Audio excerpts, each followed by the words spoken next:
Good morning, student. Next session, current electricity, part 3. Now, today topic, Ohm's law. Ohm's law. What is Ohm's law? Statement: at constant temperature, the flow of the current in the conductor is directly proportional to the potential difference between two ends of a conductor. Okay, this is the statements of Ohm's law.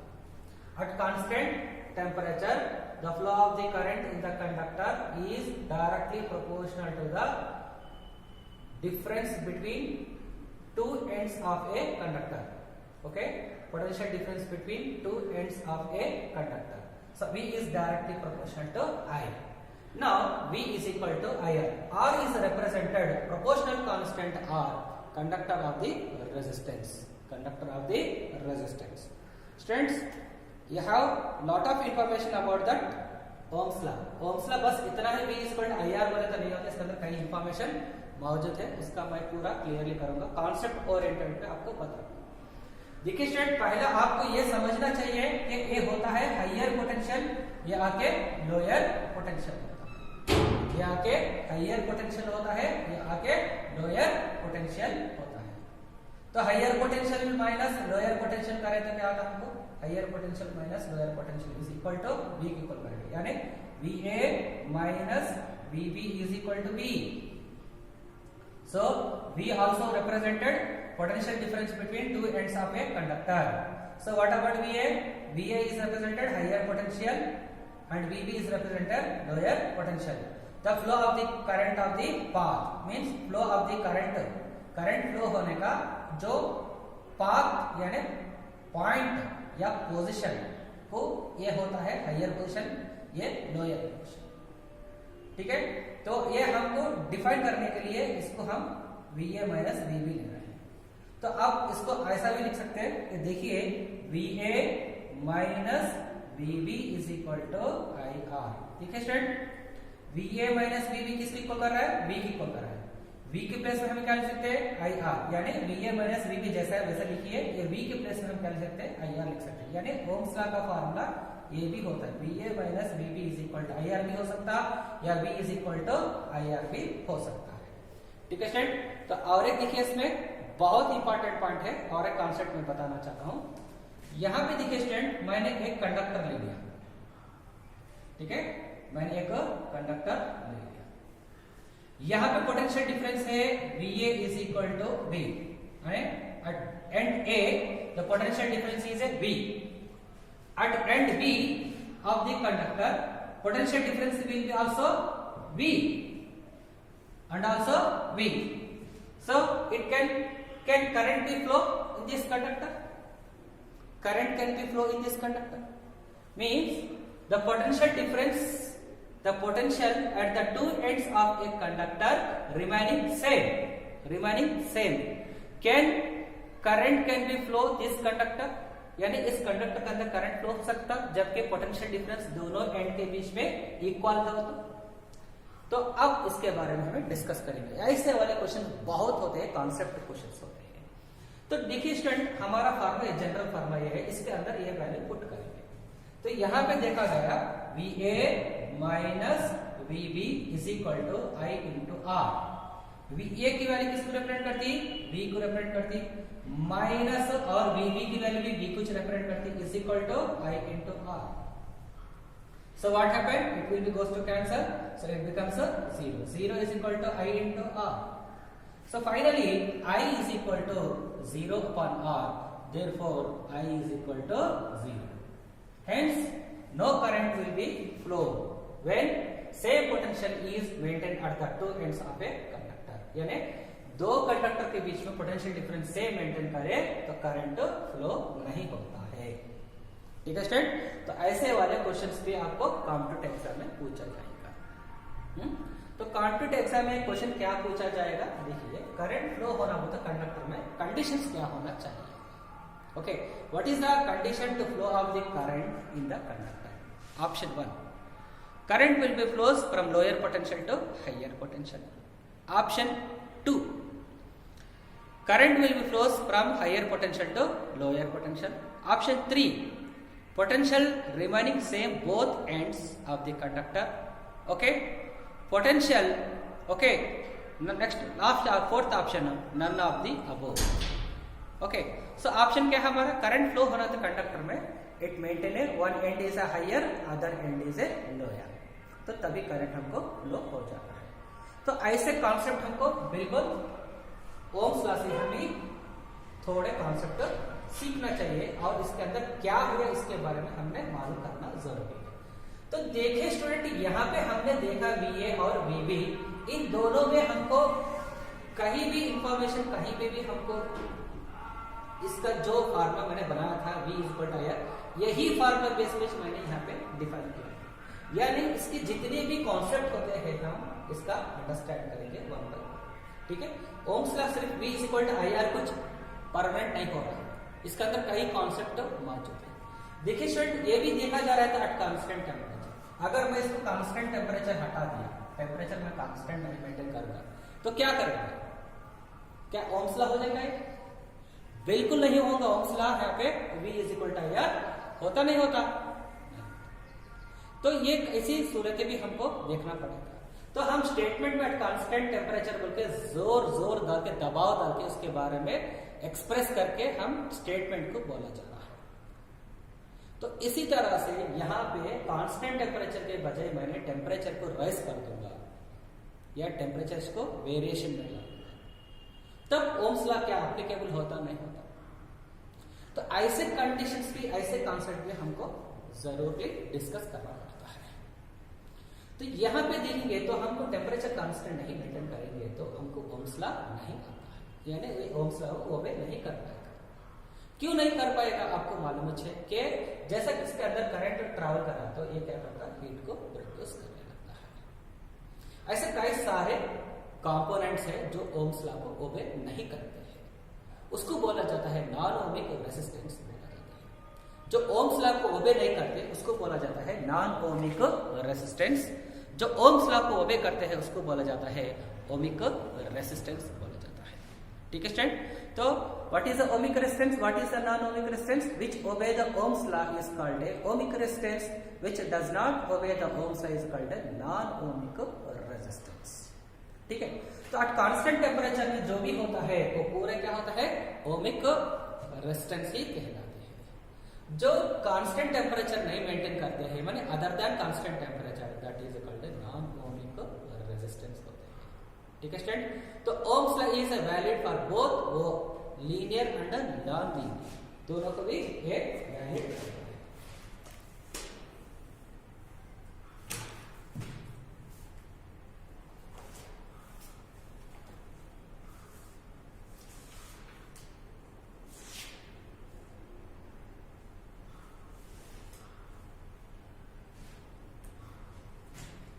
Next student, और इसके अंदर थोड़ा समय देखते इस concept बताता हूं। V is equal to IR, V is equal to IR, ये दिखना है V is equal to IR।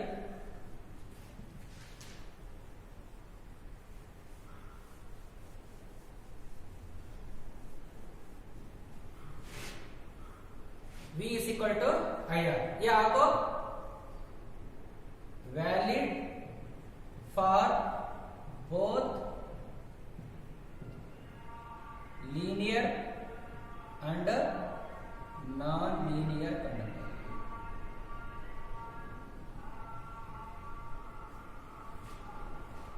Okay, linear and non-linear conductor, यानी V is equal to IR आके किन को अप्लाई करते हैं? V is equal to IR is applicable for all linear and non-linear conductor, but Ohm's law, but Ohm's law, that is V is directly proportional to I, that is V is directly proportional to I, ये आके valid for only for the linear motion. Okay, ये क्या है? But Ohm's law that is V is equal to I is not applicable for non-linear conductor.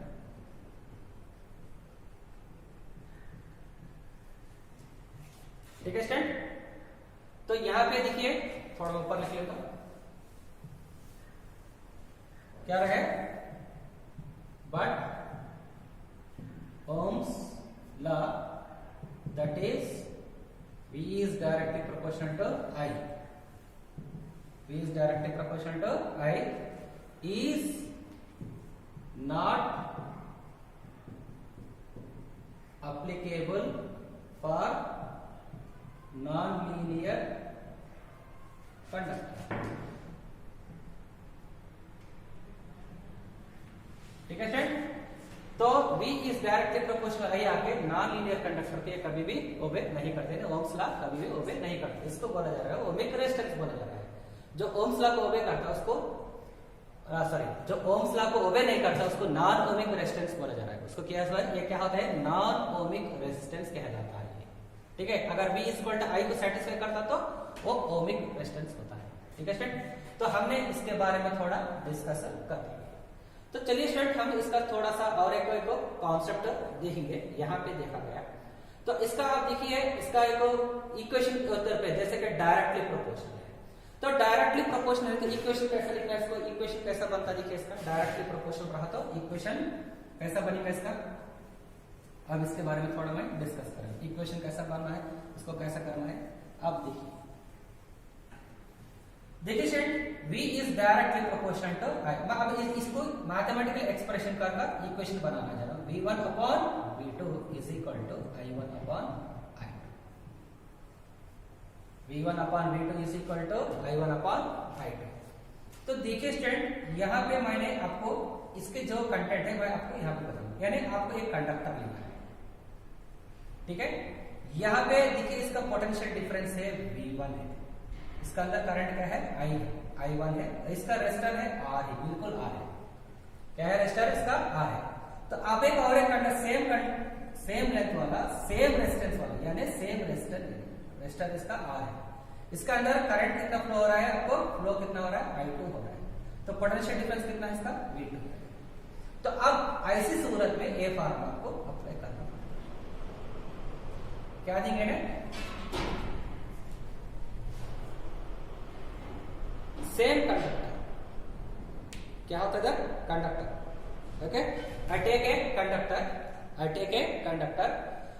the conductor is a carrying current is I, the carrying current is a I1, the potential difference is a V1, its resistance is a R, okay, the same conductor, its resistance is a R, the current carrying is a I2 and its potential difference is a V2, okay, find the, इसका क्या है, इसका ratio find out करने के लिए।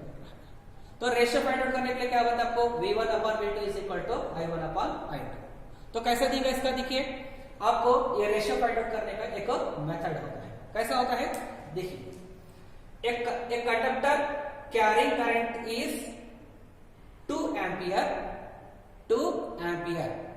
It's potential difference is a V1, okay, it's potential difference is a V1 and its resistance is a R. Now the same conductor having a same resistance, the current carrying is a 6 amp, its potential difference is a V2. Find the ratio of the V1 upon V2।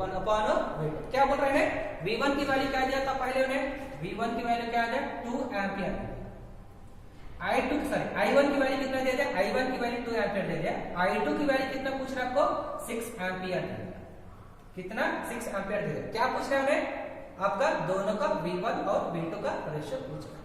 तो V1 और V2 का ratio पूछे तो V1 upon V2 is equal to, I1 की value क्या represent करती है आपको, 2 एम्पियर अपॉन I2 की वैल्यू क्या रिप्रेजेंट करती है, 6 ampere. So it will go cancel, so V1 upon V2 is equal to 1 upon 3। So V1 is to V2 is equal to 1 is to 3, 1 is to 3 होता है। तो ये आपका ratio find out करने के लिए ए फार्मूला में हम इसी तरह से न्यूमेरिकल प्रॉब्लम्स आपको कॉम्पिटिटिव एग्जाम में आ जाते हैं। तो और एक मेथड देखिए स्टूडेंट इसका, V is directly proportional to I है। अब नेक्स्ट वन मोर कॉन्सेप्ट मैं यहाँ पे आपके पास लेके चलूंगा, V is equal to IR वाला concept. V is equal to IR। अब देखिए V is equal to IR, यहां पे देखेंगे तो V is equal to IR, यहां पे I is equal to V upon R। देखिए ये I इधर है तो ये R इधर आ गया तो क्या होता है, डिवीजन होता है। क्या होता है ये, डिवीजन, यानी राइट साइड का पार्ट जो लेफ्ट साइड आ रहा है इज इक्वल के इस तरफ आ जाएगा तो क्या हो जाता है, डिवीजन होता है। डिवीजन होने के लिए कंडीशन क्या है, दोनों प्रोडक्ट में रहना जरूरी है। ठीक है student, I is equal to V upon R। अब देखिए स्टूडेंट यहाँ पे मैंने आपको और एक कॉन्सेप्ट बता दूंगा। तो क्वेश्चन देखिए, इसमें एक कंडक्टर लेंगे तो इसका पोटेंशियल डिफरेंस क्या है, इसका पोटेंशियल डिफरेंस V है। इसका करंट, इसका अंदर करंट कितना कैरी कर रहा है, I1 कर रहा है। रेजिस्टेंस की वैल्यू कितनी थी, R1। तो आप देखिए मैंने इसका रेजिस्टर क्या है, देखिए इसका रेजिस्टर वैल्यू आपको R2 है, करंट क्या कर रहा है, I2 है, पोटेंशियल डिफरेंस V है। यानी अब सेकंड केस में बता रहा हूं मैं, I और R का रिलेशन क्या से दिख रहा है, देखो I और R का रिलेशन क्या है, इनवर्सली प्रोपोर्शनल। क्या होता है, इनवर्सली प्रोपोर्शनल। सो आपको रिलेशन देखिए ऐसे लिख सकते हैं, I inversely proportional to R। देखिए स्टूडेंट, कई स्टूडेंट यहाँ पे गलती कैसा इसको प्रोनाउंस करने का जो गलत मेथड जो स्टूडेंट कर रहे हैं, I inversely proportional to 1/R, ये गलत है। ठीक है, जब इनवर्स बोल के आपको मेंशन कर दिए तो 1 को प्रोनाउंस नहीं करना चाहिए। ठीक है, तो I इनवर्सली प्रोपोर्शनल, R तो बोलिए या I प्रोपोर्शनल टू 1/R बोलेगा। ओके, हर स्टूडेंट ऐसा रीड करते के I inversely proportional to 1/R, this is the wrong method, this is the wrong method. So we have only two methods, I proportional to 1/R, this is the right method. I inversely proportional to R, so this also right method. ठीक है student, तो इन दोनों क्या हो गया आपका, inversely proportional हो गया। तो इनवर्सली प्रोपोर्शनल होने की वजह से अब इसका इक्वेशन कैसा बनता, देखिए इसका इक्वेशन कैसा बनता आप देखिए, I1 upon I2 is equal to 1 upon R1 upon 1 upon R2। तो अब 1 upon R1 upon 1 upon R2 हो गया। तो अब देखिए स्टूडेंट, यहाँ पे जैसा है वैसा ही स्ट्रक्चर लिखना है। यहाँ पे देखिए स्टूडेंट, यहाँ पे देखिए V is directly proportional to I, तो डायरेक्टली है तो यहाँ पे 1 है तो 1 ही आएगा, 1 के प्लस 1 आता, 2 के प्लस में 2 के इक्वल होता है, तो ये डायरेक्टली प्रोपोर्शनल का स्ट्रक्चर होता है, इक्वेशन बनेगा, है ना। तो इनवर्सली प्रोपोर्शनल का जो स्ट्रक्चर होता है ये होता है, जैसा है वैसा एज इट इज आपको लिखना पड़ेगा। I1 है तो 1/R1, I2 रहा तो 1/R2। अब इसको सिंप्लीफाई करेंगे तो क्या होता, I1 upon I2 is equal to 1/R1 into R2 upon 1 होता। फाइनली क्या होता आपको, I1 upon I2 is equal to R2 upon 1। Okay, I1 I2 is equal to R2 upon R1। अब देखिए कहीं पे भी इनवर्सली प्रोपोर्शनल रहेंगे तो 1 नीचे रहेगा, 2 ऊपर चले जाएगा। ये देखिए थोड़ा इसको स्ट्रक्चर को याद रख लीजिए, आप आसानी से आप प्रॉब्लम कम कर सकते। ठीक है, स्टार्टिंग मेथड इसलिए मैं आपको थोड़ा सा सिंप्लीफाई कर, थोड़ा एलाबोरेट करके बोल दिया। ठीक है, इक्वेशन में तो देखिए स्टूडेंट, इनवर्सली प्रोपोर्शनल और डायरेक्टली प्रोपोर्शनल का दोनों का इक्वेशन मैंने यहाँ पे एक्सप्लेन कर रहा हूँ। तो अब देखिए स्टूडेंट, एक इनवर्सली प्रोपोर्शनल है, सो I selected 2 different conductor. The first conductor resistance is a R1, flowing current is a I1.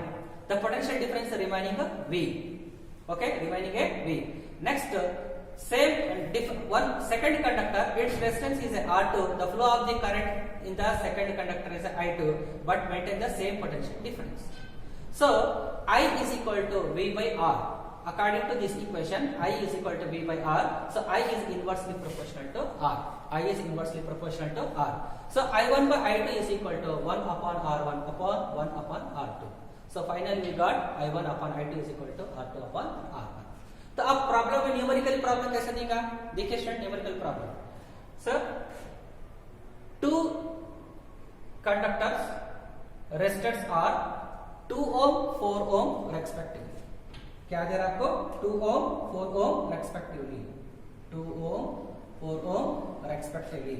The current carrying of a two conductors are 1 ampere and 2 ampere.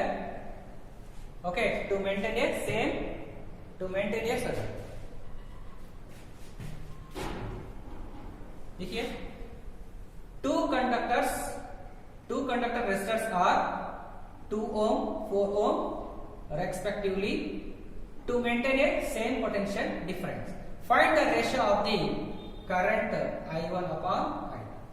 Find the ratio of the current I1 upon I2. इसको find out करने के लिए आपको बोला गया है, क्या बोला गया है, इसको दोनों को I1 upon I2 find out करने के लिए बोला गया है। तो आपको क्या जो है, R1 की वैल्यू क्या रिप्रेजेंट करती है 2, R2 की वैल्यू क्या रिप्रेजेंट करती है 4। तो ये फार्मूला पुट करेंगे तो आपको क्या आता है student, I1 upon I2 is equal to R2 plus में क्या लिखेंगे आपको 4 upon 2, सो 2 1 जा 2 2 सो 2 एम्पियर। रेशियो क्या आपका 2 एम्पियर। ठीक है, इसी तरह से हम क्या कर सकते हैं, कई प्रॉब्लम्स ऐसा ओम्स लॉ में ये न्यूमेरिकल प्रॉब्लम्स होते हैं। तो इतना बड़ा डिफिकल्ट कैलकुलेशन पार्ट भी नहीं है, बिल्कुल वेरी इजी है पार्ट है। सो ऐसे छोटे छोटे प्रॉब्लम्स में आपको करना क्या है, प्रैक्टिस करना पड़ेगा। तो प्रॉब्लम्स करेंगे तो आपको फिजिक्स 100% अंडरस्टैंड कर सकते हैं। अगर न्यूमेरिकल प्रॉब्लम्स नहीं कर पाए तो आपको प्रॉब्लम्स क्या है, फिजिक्स अंडरस्टैंड करना मुश्किल भी है और लॉन्ग टाइम भी याद नहीं रख पाएंगे।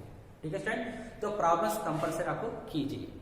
तो आज के टॉपिक ओम्स लॉ में मैं आपको रिलेशन पे इक्वेशन कैसा बनता है मैंने आपको बता दिया। तो आज का टॉपिक में ओम्स लॉ के बारे में इतना ही था, एक कॉन्सेप्ट। ठीक है स्टूडेंट, तो नेक्स्ट कंटेंट है हमारा, नेक्स्ट कंटेंट है हमारा रेजिस्टर। रेजिस्टर किसको बोला जाता है, next one is that resistor. So what is a resistor?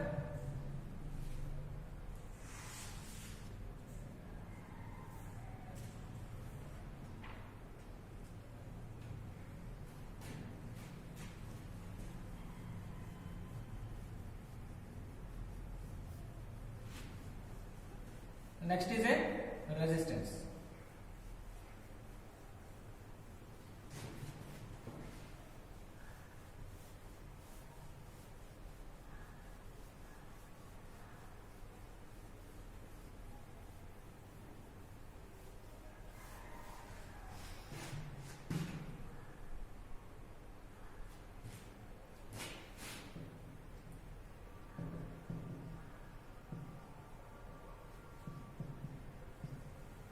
Resistance capital R। So resistance के बारे में हमें क्या करना है, रेजिस्टेंस क्या होता है, रेजिस्टेंस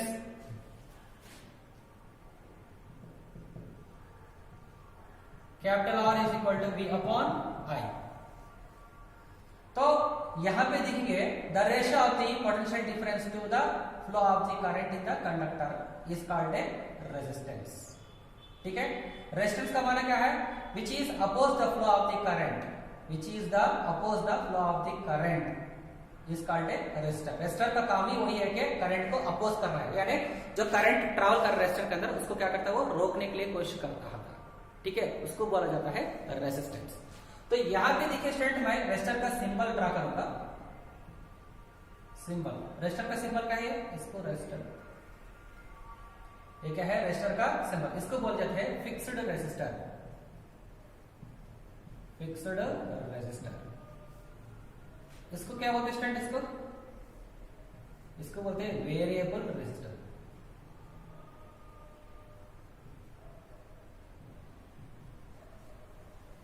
वेरिएबल रेजिस्टर, एक फिक्स्ड रेजिस्टर, दूसरा को वेरिएबल रेजिस्टर होता है। तो यहाँ पे देखिए स्टूडेंट, हमने थोड़ा सा एक पॉइंट इसमें डिस्कस करना है, मेन पॉइंट हमको।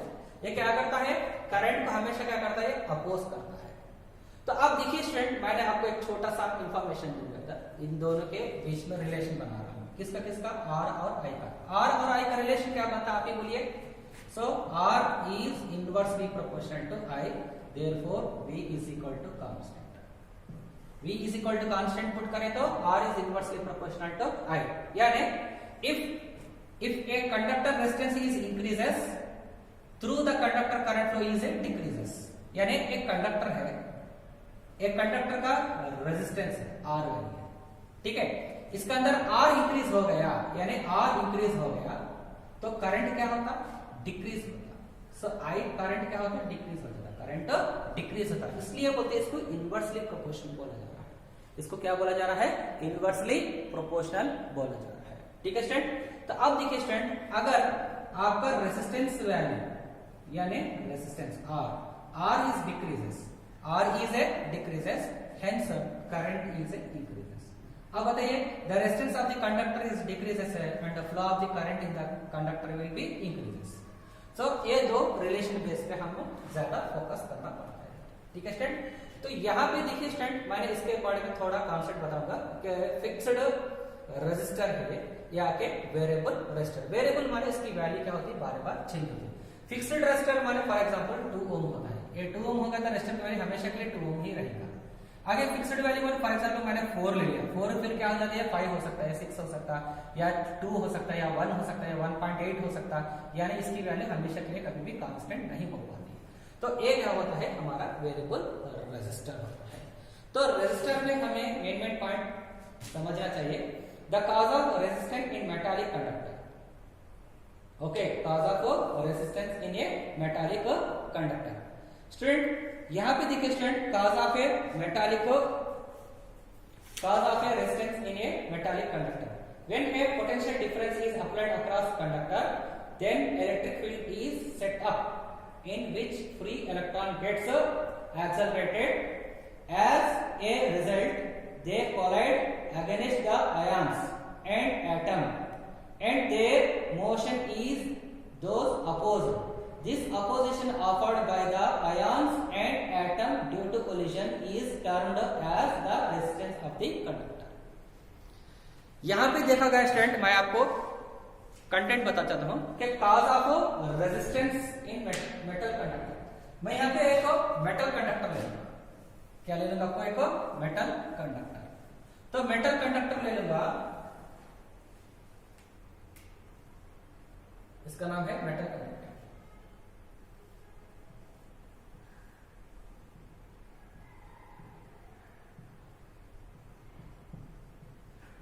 ये क्या है, एक मेटल कंडक्टर। तो पोटेंशियल डिफरेंस क्या हो रहा है, इसका इंक्रीज हो रहा है। पोटेंशियल डिफरेंस में applied potential difference is applied across conductor, यानी हम क्या कर रहे हैं, इधर पोटेंशियल डिफरेंस क्या कर रहे हैं, हमें अप्लाई कर रहे हैं, इसको बोला जा रहा है पोटेंशियल डिफरेंस। अब देखिए पोटेंशियल डिफरेंस क्या हो रहा है, इसको अप्लाई करें तो यहाँ पे क्या होता है, electric field, E stand for electric field, will be set up. Okay, electric field is a set up as a ions and atoms are collide with each other, collide with each other. Ions, इसमें कौन कौन collide हो रहा है, इसके अंदर ions और atom, इन दोनों क्या स्टूडेंट, कोलाइड हो रहा है। कोलाइड होते वक्त इनका जो कोलिजन का जो डायरेक्शन हो रहा है वो कौन सा है, वो अपोजिट डायरेक्शन हो रहा है। तो इसीलिए बोला जा रहा है resistor is oppose the flow of the direction of the current.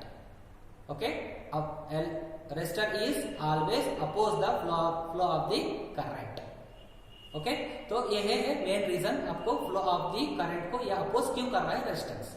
Okay, what is the resistance, what is the reason the flow of the current oppose the resistor?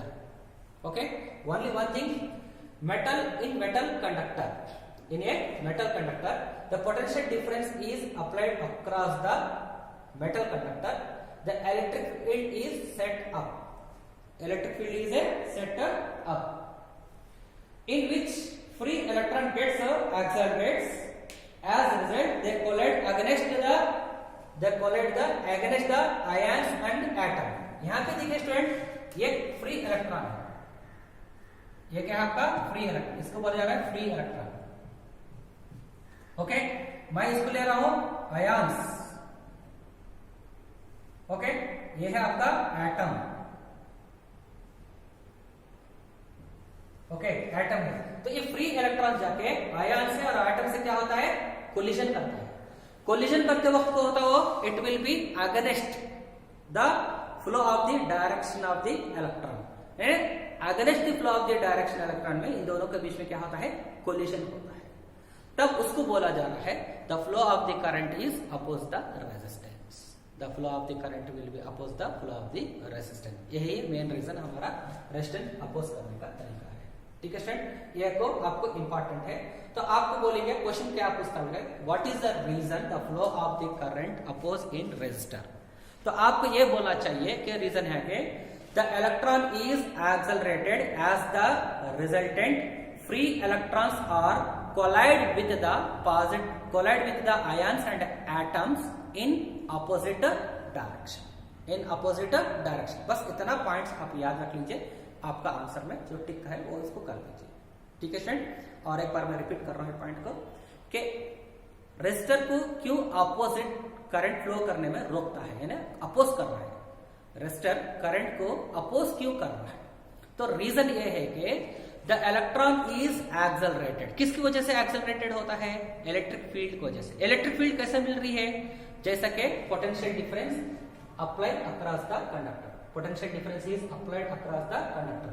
So across the conductor करने से हमको क्या होता है, electric field मिलता है। ये electric field वजह से क्या होता है, वहां पे जो इलेक्ट्रॉन्स रहते हैं, इसके अंदर फ्री इलेक्ट्रॉन्स रहते हैं, वो क्या होते हैं, वो मूव करने लगते हैं।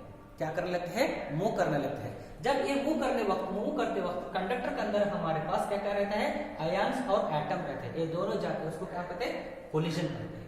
जब कोलिजन होते वक्त उन दोनों का क्या रहता है, अपोजिट डायरेक्शन में होता है। कैसा रहता है वो मोशन, क्या रहता है, their motion is opposite. Okay, this opposite offered by the ions and atom is called a resistor, ठीक है। तो मैं रेजिस्टर के बारे में आपको बताता हूं। नेक्स्ट, रेजिस्टर में आपको किस पे डिपेंड करता है, वेरी इंपॉर्टेंट है। Resistor is depend on size of the conductor like a length area. Next, nature of the material, impurities. Next, physical properties आके it's depend upon the temperature, pressure, okay, and impurities, इस पे ये depend करता है।